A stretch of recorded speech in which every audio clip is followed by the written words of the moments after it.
Welcome, everyone.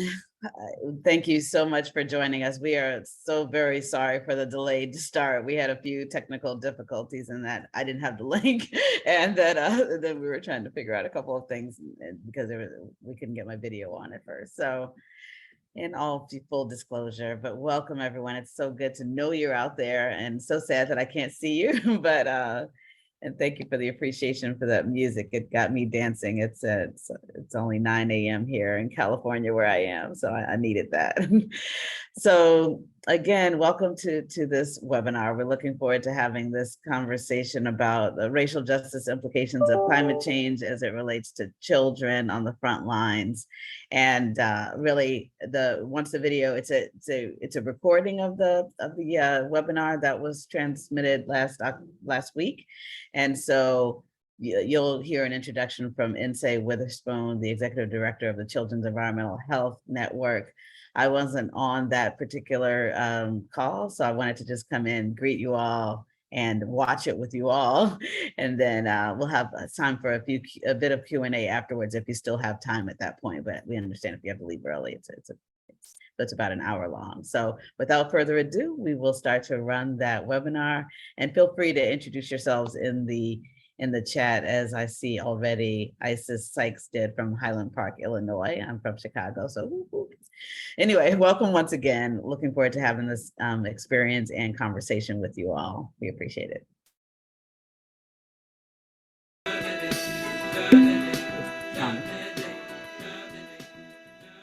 Hello, everyone. Thank you so much for joining us. I'm Nsedu Obot Witherspoon, Executive Director of the Children's Environmental Health Network. And on behalf of the Children's Environmental Health Network and the Chisholm Legacy Project, Jackie Patterson is their founder and Executive Director. We really are excited to welcome you to our first inaugural webinar of our webinar series called Racism That Upends the Cradle. And this is a result of a report that Jackie and I pulled together and released a few months ago, and is the aim of taking a deeper dive into the issues offered in the report that gets into COVID-19, climate change, economic stress, and those very natural intersections, and how they have and continue to, I'd say, plague our child health population, our marginalized, fence-sized populations, communities of color, and in particular, this report really takes a deep dive into the plight of Black children. So we can build a new future, one that embraces systems that enable us to all share in abundance and thrive together, supporting all children's futures. And that is really the uplifting message we're trying to have here, calling out the realities of where we are, evidence-based realities and people's personal experiences as our report lifts up, but also transitioning into the areas that we need to be, which is focusing in on those solutions that are actually in reach, that have shown evidence of proof in many communities across the country and even outside the US, that can and will continue to uplift our most marginalized, in this case, Black children. So today's discussion is taking a deep dive around children's environmental health, equity, and climate justice. And our speakers will explore the ways that children of color are hurt first and worse by the climate crisis, and how we can and must do better for all children. We selected this because we're in still Child Health Month, which is October, and October 13th was Children's Environmental Health Day, our 7th annual Children's Environmental Health Day that the Children's Environmental Health Network started as a day for and with our youth, our children, to really stand up for them, to show exemplary efforts, resources, partnerships, commitments that are making their lives safer, healthier, not just today, but into the future, and learning from our generations coming behind us, as we have much to learn from them as well. So a big thank you for joining us today, and for the great work of Hannah and Christy at the Children's Environmental Health Network, and the Chisholm Legacy Executive Team, Josie and Vicky. So I'd like to welcome our discussants today, and we're going to try to make this very informal. We were saying that if we were together, we just have, maybe a cup of hot chocolate, a cup of tea or coffee, and just be having these conversations in a real transparent form. So as you have questions, please start to load them into the Q&A segment of the platform for the webinar, and we'll definitely work those in the best we can. So I'd like to get into introducing our discussants here. We're really proud to have them all with us. Ria Goswami is one of CEHN's 2022 Now Youth Leader Awardees, and also co-founder and executive director of the Environmental Justice Coalition. Surili Patel is a good friend and vice president at the Metropolitan Group and co-founder of Awaz for Climate.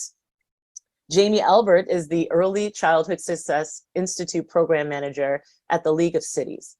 Ladies, I'm really proud and honored to have all of you. You're all leaders in your own right. Very, very important, the circles and spheres that you're working in. And we know that you all gravitate to protecting the most vulnerable as well. So really appreciate and look forward to our discussion. So again, as you have questions, load them up. But one of the first questions I had is, well, I'd like to have all of our discussants just kind of tell a little bit more about the great work you're doing, how your work is kind of intersecting between children and climate, and anything else you'd like to say as far as, you know, the organizations that you're coming and or representing. So who would like to get started? Surili, would you mind kicking us off? Not at all. Hi, everyone, and say thank you and to the Chisholm Legacy Project for inviting me to be part of this panel. Or group of discussants, as Nse put it. I guess I got my entry point into the climate and health space many, many moons ago when I was at the American Public Health Association. I was able to work with the wonderful members of APHA who are pioneer and leaders in the public health space, particularly environmental health, including Nse. And really champion the idea that climate change isn't an environmental issue. It's really a public health issue. It's a health care, well-being, all of the above issue, and really moving that into a national conversation. And as I transitioned over to the Metropolitan Group, who we are a strategic communication firm that also does organizational strategy and innovation, intercultural engagement, and so on. I've been able to work with clients to really figure out what is at the root of or at the intersection of climate change, health equity, and structural racism, and that you can't really separate those three out if you're really going to work on the issue of climate change and the disproportionate impacts, especially to those who we quote unquote call vulnerable, that include children, pregnant people, and the entire life spectrum of people. And the racialized impacts that we are facing because of past and contemporary systems and constructs and practices. And so I guess I fold into Avaz, you know, with my colleague Seema Wadwa. She and I started a network called Avaz for Climate because we saw a gap and a need for both gender and racial equity in the climate and health space. And as moms, we also saw the power of the mom, the matriarch of a family, making some critical decisions about their family's well-being, and really connecting and talking to more people, but also more decision makers, household decision makers, on what it means to live a climate-friendly life, but also what the climate has in store for them, from energy justice to climate and weather impacts to allergy and asthma. So like everything in between. And so that's kind of my entry point, and that's who I am. And I'm really glad to have this discussion with you all. Thank you so much, Surili. Really appreciate that angle. And Bria, how about you? How did you start becoming such an amazing leader in your own right? And I know with your colleagues as well. Well, thank you. Yeah, it's always such an honor to be here. Thank you to the Chisholm Legacy Project for bringing and inviting us here. And I'm sorry that Natasha could not be here, but Natasha is my co-founder as well as the director of content at EJC. And the way that both of us really got started, but I got started was I did a lot of debate in high school. I did a lot of biology. And of course, like when the pandemic hit, a lot of high school students for granted like this unprecedented amount of time to do whatever they wanted, whatever they liked with no bounds, really. And that's when I really started getting into activism as well as exploring youth empowerment and youth policy making. And through that, through all of the boards I was eventually able to sit on and the people that I met, I realized like there was kind of like this space that didn't have youth voices, and that was environmental justice for us. At that time, I think I talked about this, I think, with Surili as well as Insight and a lot of our mentors, that environmental justice was kind of it was a term that everyone knew, yet no one wanted to acknowledge at that point. And because of the Black Lives Matter movement, so I have to give kudos as well to the progression of the Black Lives Matter movement during the pandemic, and how mainstream it became, it allowed environmental justice to come into the conversation. And that's really why, that's the foundation that I stand on today, to be able to advocate for the things that I love and the things that I want to care for. And so EJC stands for the Environmental Justice Coalition. And so we focus on empowering youth to become the climate leaders, scientists, and activists of tomorrow. And we especially recognize how youth have really critical skills as well as viewpoints that we can bring to the conversation. And a lot of the unique work and partnerships that we can do with communities to build up communities, as well as educate even younger, like future generations as well, through curriculums, education, and social media. So yeah, that's one of the unique things that we do, is we really partner with organizations, both local organizations, to empower communities. And a lot of our work focuses on uplifting BIPOC and marginalized communities. So that's just a little bit about what we do. So yeah, I would love to give a shout out to my entire team at EJC, because without them, we wouldn't really have anything. So yeah, thank you so much, Insight. Thank you, Ria. And Natasha, your co-founder. I should mention Ria is on her college campus and joining us in between classes. So we really appreciate that level of dedication, and you know, really your leadership really is incredible. And we wanted to make sure that, you know, your voice and your mission is definitely heard. It's vital. And Jamie, how about you? Yes, good afternoon. Thanks for having the National League of Cities and having me here today. And say, I'm already inspired just off of the introductions of what I've heard so far. As mentioned, I'm Jamie Albert. I am a program manager with the National League of Cities Early Childhood Success Team.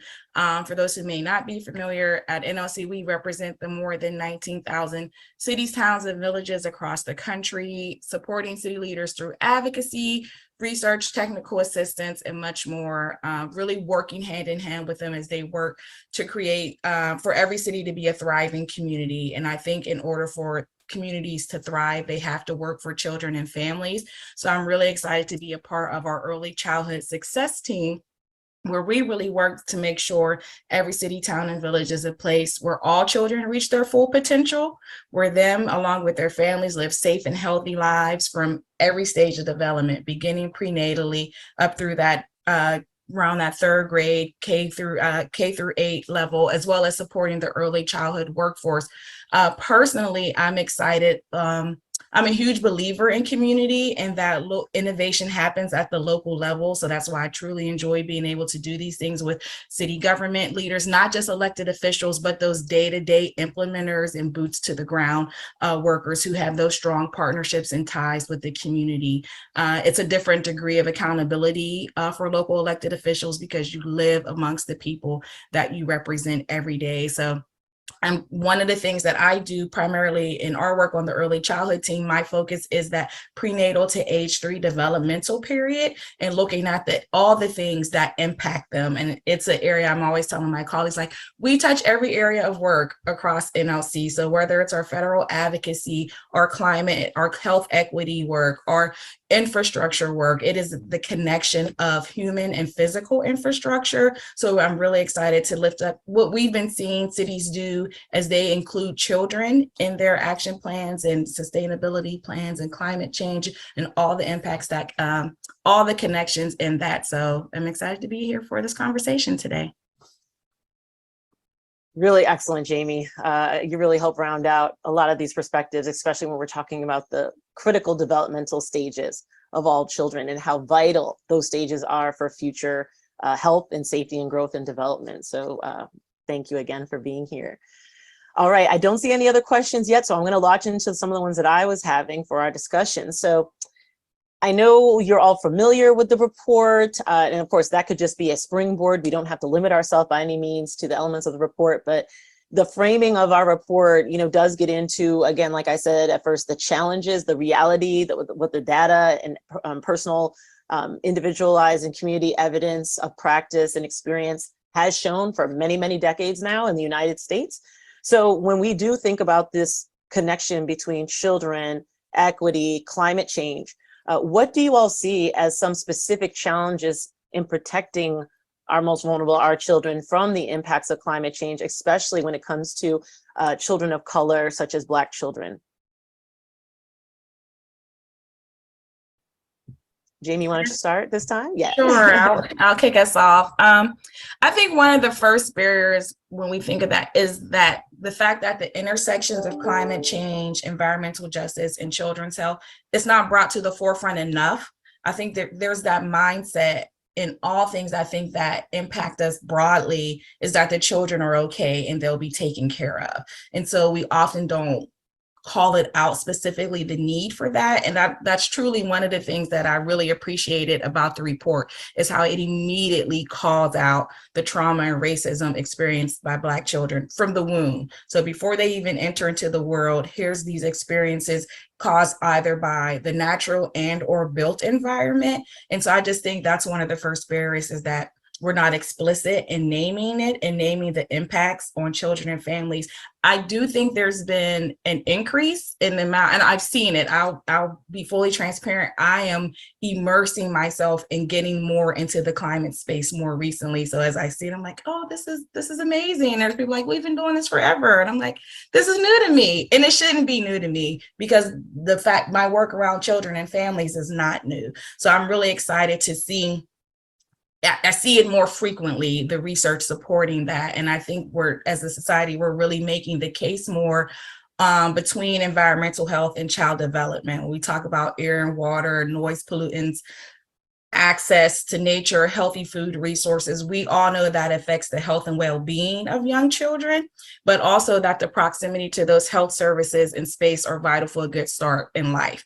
However, we do know that for families of color, and particularly Black children, the odds are stacked against them. They don't have that proximity and the closeness to that access. And even when I was thinking and looking at this, when you consider some of the suggestions to protect children from the impacts of climate change, the odds are stacked against them. When we suggest financing, enhancing the services for the things that children depend on the most, there's the barrier of historical lack of investments and support for the communities that Black children and children of color live in. When you look at the suggestion of reducing emissions and pollutions, we know that majority of Black families are 75% more likely to live in communities near an industrial site and suffer higher rates of asthma and all those things that negatively impact our health.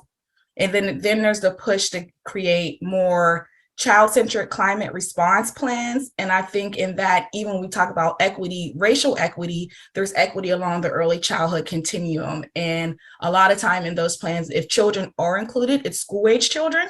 It doesn't get to the more vulnerable population. I think it was yesterday, the White House released a fact sheet reporting on the administration's action for better school infrastructure. And so we look at, and part of that was calling for more energy efficient schools, but how do we bring those conversations down the pike? How do we start for our most vulnerable populations? How do we be explicit in calling out infants and toddlers? How do we get support to make childcare settings more energy efficient as we look at how we're changing things?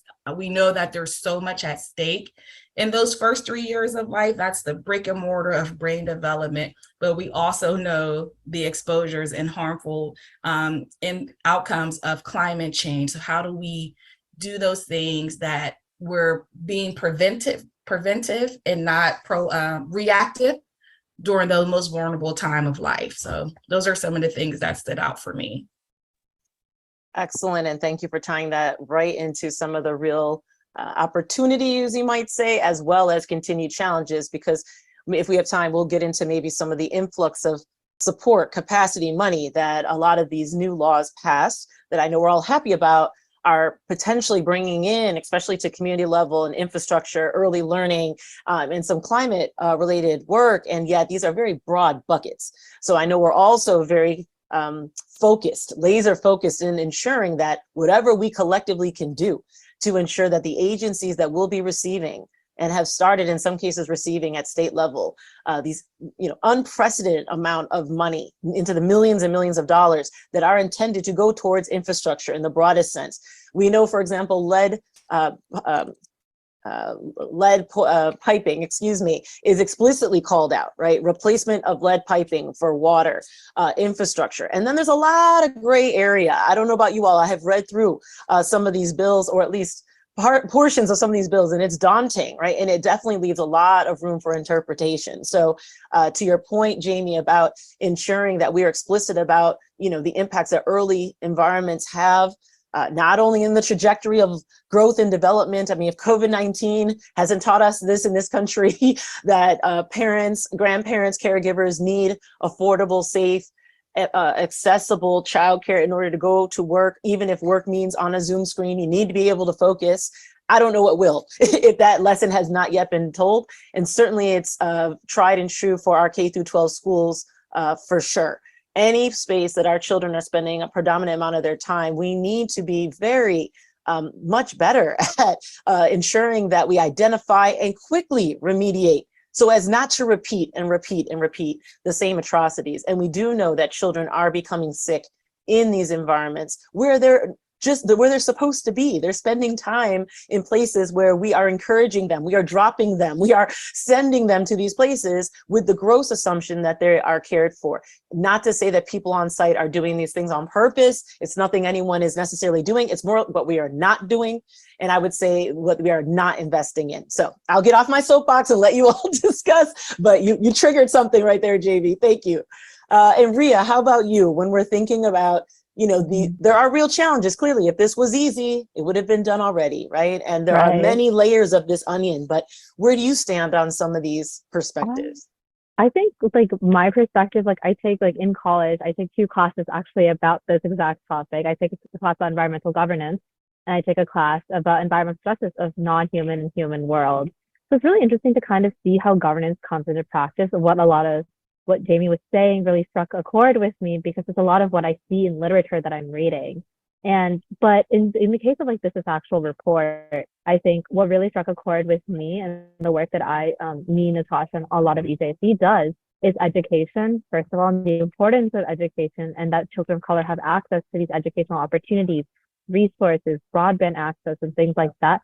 I'm going to be sitting in a college right now, and that just, I think, goes to show how important education is for young people, as well as climate anxiety and grief. We talk a lot about this as young activists and kind of that aspect of climate doomism. So that's kind of just where I stand. But to start with education, I think it's really important, as Jamie was saying, and as you were saying, it's really important for children to kind of put a name to the things that they're experiencing, and to not diminish or kind of cast away a lot of the traumatic experiences they're having from being in such a polluted environment or harmful environment to them. In a way, children shouldn't be able to see everyone in their family has asthma. They shouldn't be able to see that everyone in their family is getting lead poisoning. But to have a name and recognize that these experiences are valid and they are happening, and there needs to be a solution done, whether at the city or the state level, it's something that I think kids really need. And as a person who grew up in the suburbs, it would have been really, I think climate education is not something that has been emphasized. When I was in school, and even my younger sister, who's 6 years younger than me, we don't have climate curriculum readily accessible to us. It's often an elective, or even just a push to the side. You get to do it senior year of high school. You get to even barely learn about geographical systems within schools, even understand the bare minimum of climate change. So I think again, education needs to become more environmental education and public health education needs to become more mainstream for students to be able to understand these traumatic things that are happening to them. And as well as for example, the lack of transit access is something that we've talked a lot about in Maryland. As some of you may know, the Maryland Red Line did get shut down in Baltimore. And that has been really hard for a lot of people, because that limited job access, reaching school on time within the city, because there's no actual public transport that is reliable within the city. So it's things like these. So for example, we're working with the Baltimore Transit Equity Coalition to make a curriculum to educate students on here are the injustices that are happening within your environment, and to be able to put kind of a name to the experiences that they're having, I think is very important. But on the disproportionate impact of climate change and grief, again, because communities of color as well as Black children are more affected by climate change, it's really important for them to have their mental health taken care of as well. And that, again, the aspect of climate doomism, anytime you open the news, it's often sometimes when I open my LinkedIn, it's always oh, the world's going to end by 2040. climate change is getting to unreachable levels. No one's doing anything. And I think, like, for example, I was talking to Ariel Kim, I think 2 weeks, not sorry, Ariel King 2 weeks ago, and we were talking about the importance of joy and having space and time to recover and connect yourself with the environment. As my professor said pretty much yesterday, the reason why we're fighting for our climate is, yes, to have a safe place to live in, but also to enjoy being outside and enjoy being like connected to the environment without having to worry about being harmed by it as well because of things that we've done. So that's just some of the things. Those are some of the things that were going through my brain. Yeah, thank you, Ria. It's really Well, Jamie and Ria said it all. I mean, just everything you said, yes, +1, etc. Where I'm coming at it is similar to both of you in that there is this, this sense that we all just show up to the work, to the space, exist in a monolith. But really, we have so much that is behind us, not just, our zip code, not just our ancestry, but also our access to, right? So that holds us almost back. And some more than others, right? And then on top of that, the actual current climate, the political climate, this is election season. We have early voting starting already in many states. There's also the conversation around, Ria, you mentioned it, the movement for Black Lives. There's also, we're still in a pandemic. All these things kind of affect us, right? And then boom, climate change, which is like a constant. And so this syndemic, this idea of us kind of the aggregate of 2 or more concurrent harms to us as a society, let's just say it doesn't just cancel each other out, it adds on, it layers on and amplifies. So for children, particularly around climate, I tend to empathize with Ria in terms of eco-anxiety and climate anxiety. A couple years ago, I had the privilege of publishing a paper with my colleagues at APHA around this very topic and looking at ACEs and looking at adverse childhood experiences, coupling them with the traumatic experience of living through or knowing that you're in harm's way caused by climate change and there's nothing you can do about it. And we learned several things. Children of color, and by that I mean children who are Black, Hispanic, Indigenous, particularly, are at greater risk of these climate anxieties, and also simultaneously lack access to the services, to the attention, to what this actually means to their health. Mental health is often looked as a, if we get to it, we'll get to it. But we know with chronic stress, especially early on, it impacts development, it impacts cognition, it impacts the ability to thrive. ACEs, chronic stress, toxic stress over a couple years also impacts the ability to graduate with a high school diploma. So we're already, from the cradle, setting certain children up for less success than others. And Ria, you mentioned climate anxiety, and I fully subscribe to that, especially when you're talking about immediate impacts like natural disasters or heat waves that you have to live through that causes types of anxiety, stress, PTSD, if you just had to live through it and you don't really understand what just happened, why did it happen to my family? Then there's also the gradual impacts of climate events, right? That comes from slower progressing things like increase of spring season, which causes more asthma related or respiratory illnesses. So you're going to the ED more often because you may not have a primary care or you may not have a pediatrician. And that's stress. That's the stress that I'm talking about chronically that hits students that can, impact their academic achievement because they may be missing school.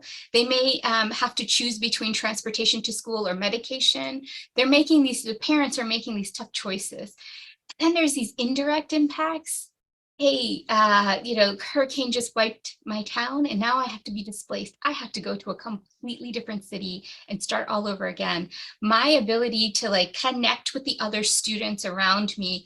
I don't have my lacrosse team. I don't have my debate club. I don't have my community. I don't know who I am, that sense of self-worth, that economic insecurity that comes along with it. And we also know, based on climate refugees and migration, that when families are moved into a new community, they have to reestablish everything, including their access to care, their access to groceries, their access to educate, everything. So those social determinants of health, those wraparound determinants of what makes you healthy and whole as a person completely are evaded. And so I think mental health is completely underserved across this country, across a lot of contexts, because it's stigmatized sometimes, but also is one of those silent, just scary byproducts of the climate that we're facing right now. And what gives me hope, Ria, I really enjoyed your points about having joy and hope, is kind of to remind moms and caregivers in general to make the time and space to heal, and that after an event or during an event, or even just at any point, take a moment and sit with, what you're going through, celebrate your wins, heal from your losses, and be in community with one another. Because in the absence of not just mental health providers, but culturally competent mental health providers, we are kind of leaning on one another. It really does take a village to raise a child, let alone take a village to raise the family that we need to be in. So I love the idea of joy, climate joy in general, and healing in collectives. This is deep, y'all. Yes, Surili, yes. I also, before I pivot us now towards case examples, solution-oriented frameworks, system approaches that you're a part of, that you are taking a harder look at, that you are seeing working, I do want to just lift up also, again, this generational impact. So it's not just this child by themselves. It's unfortunately generation after generation after generation of trauma and impact and trauma and impact. So, on one side, it is a well-known, maybe it's a stigma also, that, women of color are so strong and they're so resilient and they've taken on so much and so much of the family. Not to say the men have not, but there's a different type of expectation or a load of responsibility, right? And from the outside looking in, yeah, maybe so. But the reality is there are a lot of women of color who are suffering from the things you cannot see, right? Stress all the time you cannot see. It's an internal deterioration of your health and well-being. Maybe it impacts your mood and other things, but obviously it impacts everyone in different ways. Because that person is able to get up and go about their business and go and hold a job and bring money into the family and all these other key responsibilities and ways that they're showing up, time and time again, does not get to the root of generational trauma and the many other things that woman, who then becomes a bearer of a new being in many cases, then even unexpectedly is passing along to their child. So what we do know, the science, again, we're 30 years old now this year, the science has completely evolved and it still evolves, but we are standing on a lot more than we knew 10, 15, 20 years ago, 30 years ago. What we do know, mounting science continues to show us, peer-reviewed science, that pregnant women who are exposed, again, to these type of traumas that we're talking about and these implications that we're talking about at the intersections that we are talking about, who probably also were exposed much, much earlier in their lives, are, take heat index, rising heat index as just one indicator. So we do know that pregnant women who are exposed to higher levels of heat are resulting in higher rates of negative pregnancy outcomes, which then reciprocates into negative outcomes for a child that's just entered this world. So think about, again, Jamie brought up, it's like these constant pillars that you're up against, even with the best of intentions, even with an oodle amount of money, even with some great partners at the table. all of those together still may not, and unfortunately we've seen time and time again, really get to the root of changing the system of things, as we've talking about, to really turn this thing on its head and allow a whole new set of a new generation of people to start fresh and to not start with the legacy of all of this stuff, not to mention what they come in contact with each and every day. So on that note, I'd like to move us into some of the resources, the toolkits, again, evidence best practices, I mean, as some may call it, that are truly making a difference. All right, we may not be there, right? This is we didn't get here overnight. The solutions are not going to be just quickly turn around in one night, week, month, year. But are we going in the right direction? Because I'm really tired of us constantly reporting on the growing increase of a variety of health outcomes, especially when it comes to the children we're talking about here today. So I'd love to hear from you all, being at the core of the work that you're in, with the passions and energy that you personally bring. Where are some examples that you think that they're at least turned in the right direction and getting it better than we've been in history past? Ria, what do you think? Yeah, I was gonna jump in actually.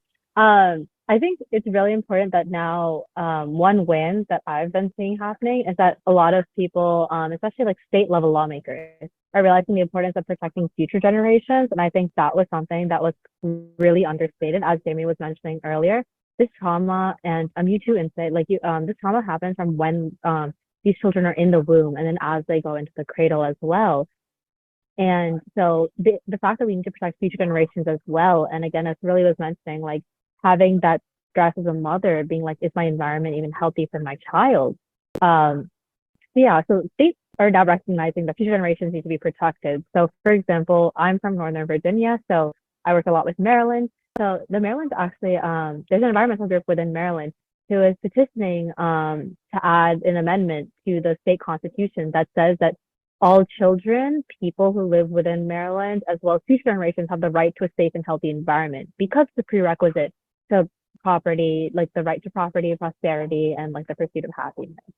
So because it's a prerequisite to all of our fundamental rights listed within the Bill of Rights and its Declaration, and like the Bill of Rights and the Constitution, this should be added. And I thought that was like a huge move in the right direction. And I think now they're still voting on it.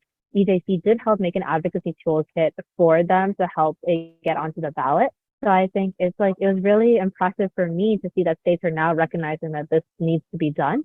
States like New Jersey, for example, have made models to make citizen scientists within communities. And as I really resonate with what Jamie was saying, in that grassroots organizers, community organizers, and city level organizers are really where some of the magic within climate change happens, because they know their community the best, and they're the ones who can really make those solutions. So because of that, I think I talked with Ariel the other day as well. Like when she was in law school, she used to work and have like seminars with the community members to really understand like what is happening in the community and how can they as lawyers with their education help them. And I think that's something that we need to do more. Like we all have so many resources, we have so many connections, yet really just kind of sitting down and talking with community members and really trying to understand like what is happening in their issues. I think something that we are now starting to do more, and it's really something that gives me hope that we can make solutions happen for them. There's also climate literacy is also increasing because of the advent of like all the effects of climate change. I think the importance of children having climate literacy as well as adults to really understand, what does it mean for carbon emissions to become zero? What does it mean to go green? What is land grabbing? What is green grabbing? There's so much jargon within the environmental space. Yeah, I can see activists like the queer, brown, vegan, who are actually breaking down these really heavy terms that have a lot of history, a lot of trauma, and breaking them down so that people can understand. I think we need a lot more of that energy within the space. So those are just a couple of my favorite projects that are happening right now. Excellent, Ria. Really appreciate you bringing up terminology. We talk a lot about effective communication, right? And totally agree. We should never assume that everyone's education of these topics is at the same level. And that certainly isn't a dig to anyone either. Everyone's extremely busy. These are complex issues in the current, nonetheless, to understand the history of it, right? As we're all still learning each and every day. So appreciate you reminding us that while we urgently move forward, we must not forget the core values of allowing people the time the space where they're at to digest some of these realities so that everyone, because there's room for everyone, can figure out where can I best add my skill set, the little bit of time I have. Maybe I'm a retiree, I have a lot more time on my hands. We are in midterm season and there eventually will be another presidential election. We all know elections matter. We have a voter guide at the Children's Environmental Health Network, and I know there are many other resources for all of us to incorporate and encourage that candidates consider these topics, and for them to weigh in publicly and let us know how they feel about these topics, and if elected, what they would do with their platform, right? This is very critical at these times to know who we really are reviewing and electing into local, state, and of course, federal offices. Jamie, what are some of your thoughts on, I know you're working on some programs yourself directly and welcome those thoughts. And of course, any of those that have caught your eye along the way. Yeah, thank you. I'm learning. I've been taking notes. I had to come back to the conversation. I'm like, oh, this is great. I just think so much of what's even been mentioned. Ria, you talked about the work taking place at the state level, and I think it would be, I don't want to miss the opportunity to share the importance of government accountability and working together, those intergovernmental partnerships. We talk a lot about that in our prenatal to 3 work, because we can't do it in silos. No one can do it alone, but it really takes everyone working together. In the coming months, as we talked about my prenatal to 3 work, I'm really excited to kick off a body of work that really looks at the impacts of climate and environmental health on maternal and child health well-being specifically. So if you get a note from me following this in follow-up to bring you into the conversation to the fold, because that's how we continue to learn. And again, it's that connection of that human and physical infrastructure across. NLC has been working on this for quite some time right now, really working to ensure, and say you mentioned the influx of dollars and people needing to know what to do with it. Honestly, this is the first time with the fiscal, state and local fiscal relief funds that cities and counties are directly getting funding, and that has not traditionally been the case. And it's like, what do you do with this? And I think that's the power of RIA, of what you said, of having those advocates to say, hey, let me tell you how this money can be spent. This is what's needed in our communities. So I'm really excited about the work that NLC does around that. I'll put some links in the chat as well before we close out. We have a local infrastructure hub that really makes sure cities are aware of those funding opportunities that are available to them to support things like flood mitigation. And say you mentioned lead remediation, which is huge when we look at the impact on infants and toddlers, especially in those legacy cities, those towns that were once booming steel mill industries and where paint factories are. And that has a large number of older homes built prior to 1970, all the things that are impacting their breathing in their everyday environment. So there's a lot of funding and supports around that. So I'll be sure to put a link in around our local infrastructure hub. I also would be remiss if I didn't mention, we have a partnership with Healthy Babies, Bright Futures, who does great work around environmental health and neurotoxins and their impacts on young children and families. There's a webinar next week focusing on how smaller cities, which is really important, because when we talk about cities, we talk about the San Franciscos, the New Yorks, and the Seattles, who have the capacity, but are those more smaller cities and small to midtown communities and rural counties that don't have that capacity to go after these funds. So I encourage you, if you live in those type of towns, encourage your local electeds to get connected and be involved with these things. But there's a webinar assisting them to access federal funding around lead remediation specifically. As I mentioned, we've been working on this. NLC, our City Solutions Department, really has been focused on climate sustainability and resiliency for quite some time. And we're really seeing cities integrate climate, environmental justice, and children's health into their general sustainability plans, which I think is amazing. And I'm always going to be the person in the background, what about the babies? What about the babies? And how are we, because you have to say it, it has to be said again, you have to name it. So really looking at that and how are they making equitable transitions so that cities are greener and seeing that for all residents. I think that's the key piece when we think about that equity piece. Again, not just racial equity, but equity along the early childhood continuum as well. Some examples that I had pulled out about that, this Philadelphia launched an Environmental Justice Advisory Commission, And I think that's a great type of coalitions and different things like that are great to have, because it's committed to establishing grant fund for environmental justice and community resilience. The city doesn't always have to lead it, but how can they support it? And I think that's a key piece to keep in mind as well. In Baltimore, they really observed the excessive warming in their lower income neighborhoods. So they adjusted their climate action plan to address those inequities as well. There's tons of examples of cities really building and strengthening their communities to ensure children grow and have healthy lives. And so at NLC, within the Institute, we have our Cities Connecting Children to Nature initiative, and we've seen cities do great things. Louisville, Kentucky, and Austin, Texas have really centered equity as they work to improve children's access to nature. Ria, when you talked about climate education, I think every parent, at first we cringe when our children first learn about recycling because they are on it and they are the biggest advocates, but just the things that we take for granted, that having them learn those things help them grow and change your household. When you teach children about urban gardening and how can we grow our own food, how can we plant trees, even though we don't have a lot on our street, how can we create these things and change our own environment? So lots of exciting things to share, and I'll put some of the resources to links to the things I just mentioned as well. So helpful, Jamie, and it's so empowering to be hearing, states that are making a difference, and it's not easy, right, to pull people together and to make these negotiations. And thank you for constantly being that voice, reminding folks that we cannot forget our children who don't get the ability to sit in these rooms and advocate on their own behalf. Surili. I appreciate those resources. I'm learning a lot too. So I'm really grateful. I think what I would add to the conversation is close to what both Ria and Jamie have said around education. What Metropolitan Group often does is work with groups to conduct narrative shift exercises, right? So here's, an example is the shift in climate change, the narrative shift around climate change, health equity, and social justice.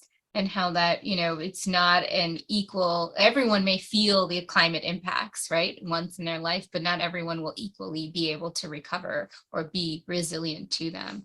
And so how do we shift the mindset that, or the narrative that it isn't polar bears and ice caps, and that it is health, it is asthma, it is the difference between you earning a livable wage, it is the difference between you accessing, healthy, nutritious foods.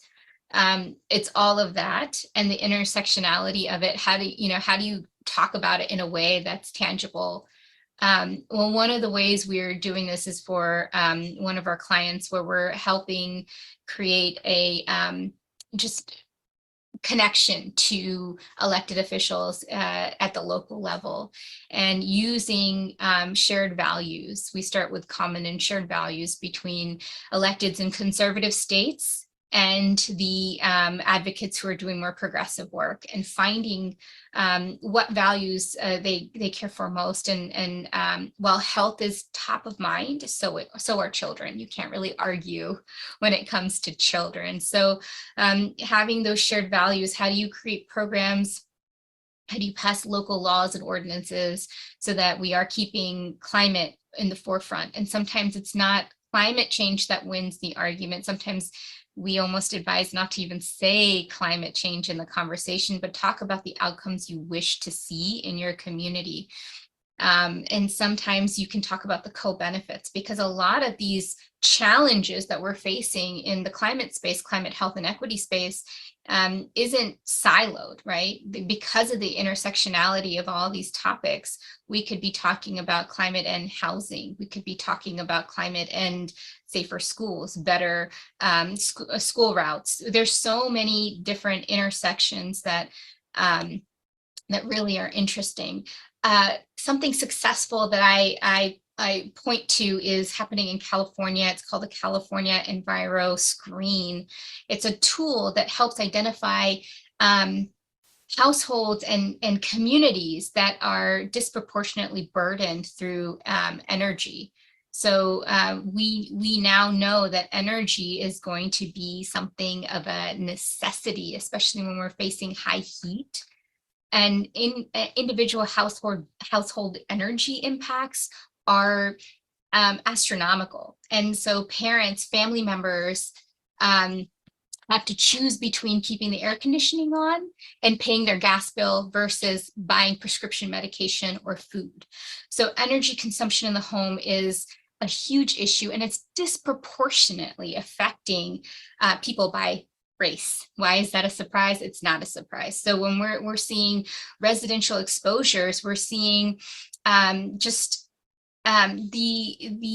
only 3% of after tax income in households that are earning $50,000 or more annually. But energy expenditures represent 33% in households earning less than 10,000. Okay, so that's that's an income issue. But when you break it down by race, we're seeing so many more. We're seeing 23% of white households and 56% of Black households who can't pay their energy bill. And this is a stat from 2020.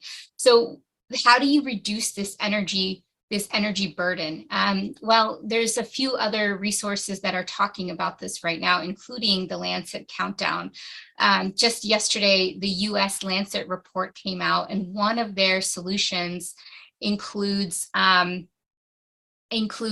talking about energy, talking about mitigation. And so I encourage you to check out this report. It has several other recommendations based on the latest science and data collected in the country today. Another resource is A Vase for Climate. We have a vlog, we have a YouTube channel where we talk about the intersectionality of climate, health, and equity.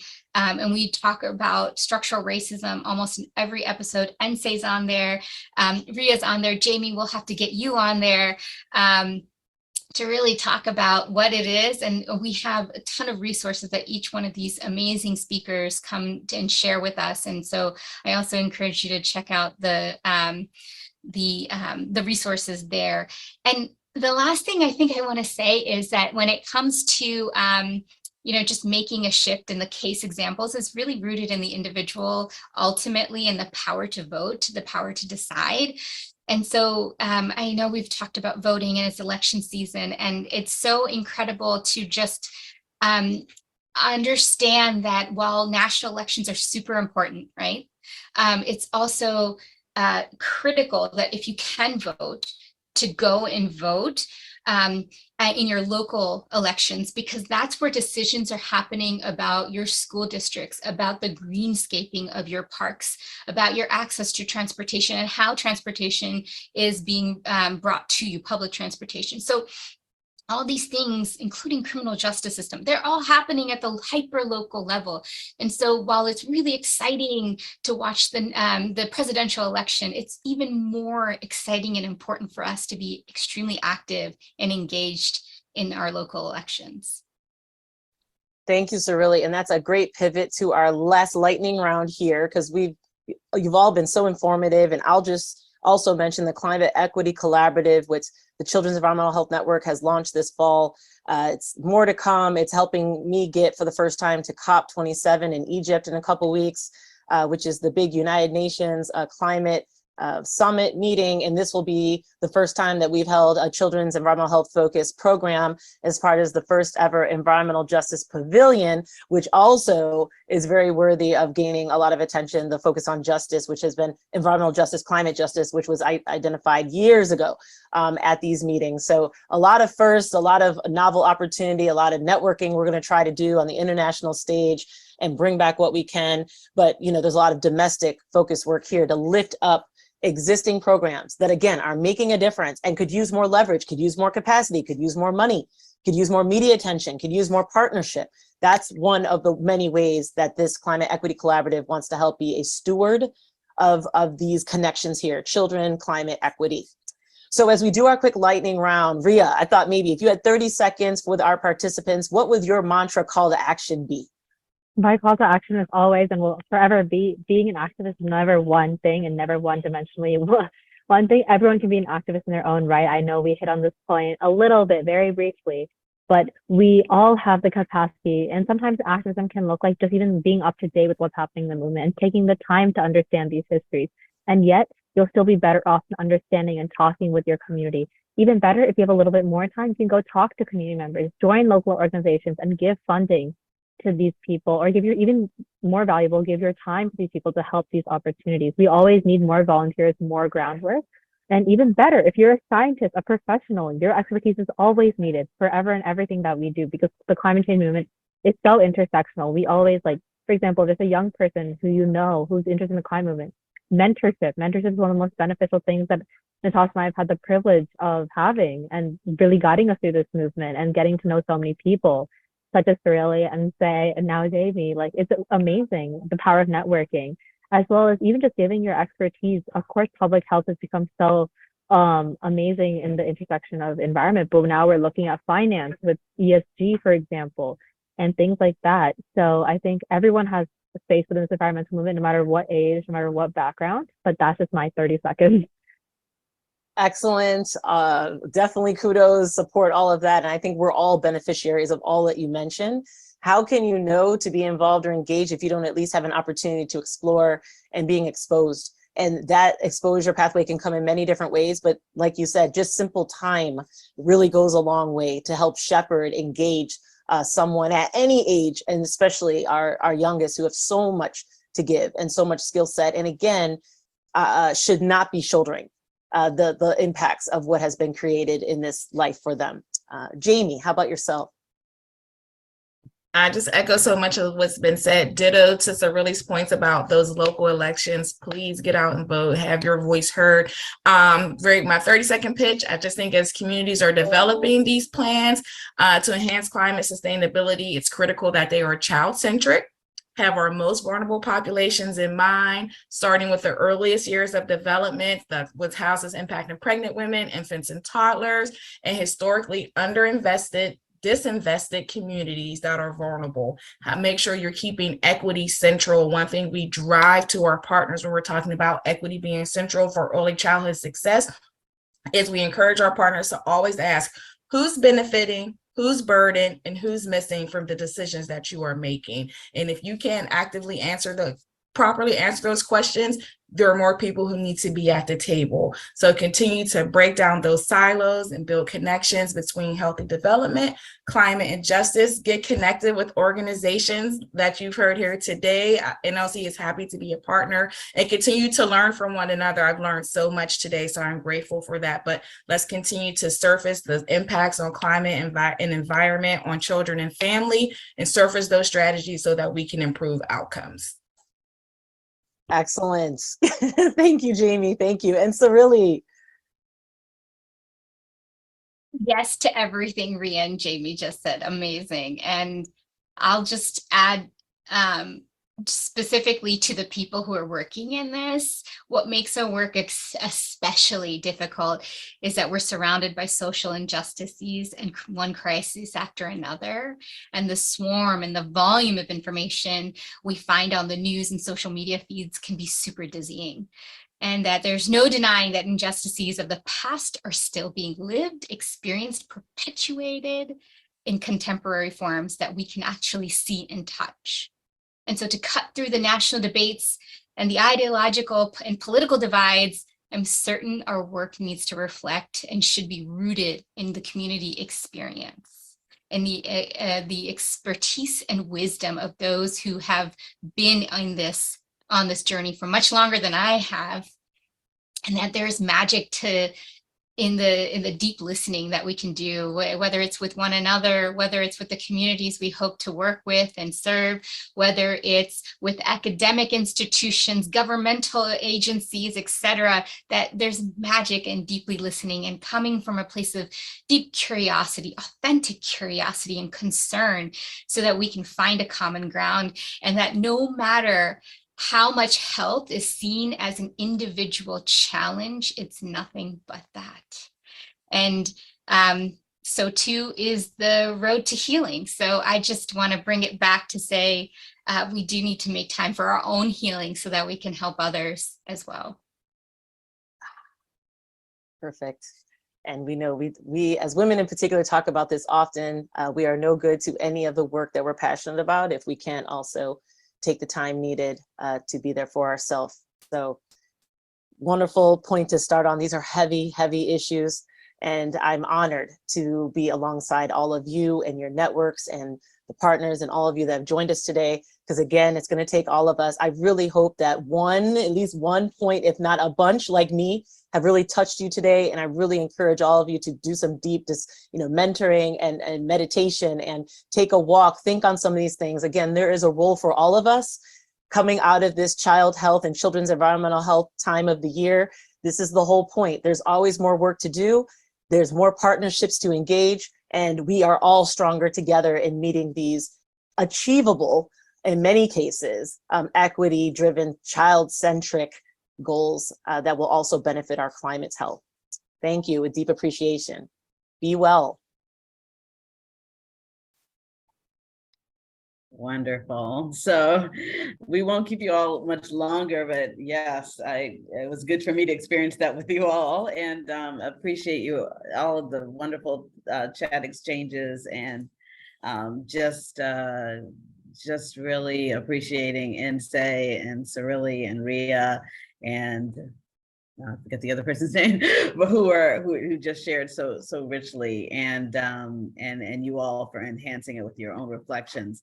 So recognizing that you all shared so much in the chat, are there any other things that, yes, thank you, Susan, for that comment. It's so true.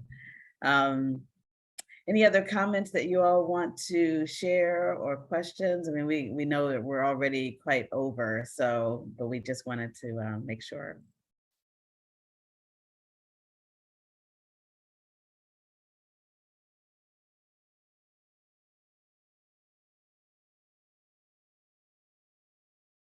Okay, well, we can give it a wrap, make a wrap here. But I appreciate you all and look forward to, we'll again, make sure you all get a copy of this a link to this recording, and also a copy of the chat exchange, which again was so rich. So thank you all for joining us, and be well. Looking forward to continuing this journey with you all. All right, take good care.